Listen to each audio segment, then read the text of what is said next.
Hello friends, ഇന്ന് നമ്മൾ ഉണ്ടാക്കാൻ പോകുന്ന കോക്കനട്ട് കുക്കീസാണ്. അതിനുവേണ്ട ഇൻഗ്രീഡിയൻസ്: അൺസോൾട്ടഡ് ബട്ടർ 170 ഗ്രാം അല്ലെങ്കിൽ 3/4 കപ്പ്.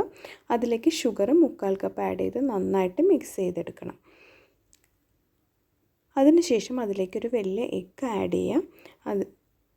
അത് നന്നായിട്ട് മിക്സ് ചെയ്യുക. പിന്നെ ആഡ് ചെയ്യാനുള്ളത് വാനില എസൻസ് ആണ്. 1 ടീസ്പൂൺ വാനില എസൻസ് ആഡ് ചെയ്തിട്ട് നന്നായി മിക്സ് ചെയ്തെടുക്കുക.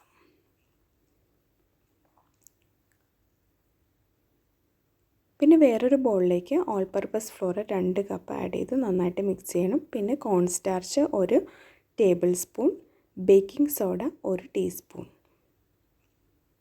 അതിലേക്ക് ഷ്രെഡഡ് കോക്കനട്ട് 2 കപ്സ് ആഡ് ചെയ്ത് നന്നായി മിക്സ് ചെയ്തതിന് ശേഷം ഇതുപോലെ ചെറിയ ബോളുകളാക്കി ചെറുതായിട്ടൊന്ന് പരത്തിയിട്ട് ബേക്കിംഗ് ട്രേയിൽ ഇതുപോലെ വയ്ക്കാം. പ്രീഹീറ്റ് ചെയ്ത ഓവനിൽ 175 ഡിഗ്രിയിൽ 20 മിനിറ്റ്സ് ആണ് ബേക്ക് ചെയ്യേണ്ടത്.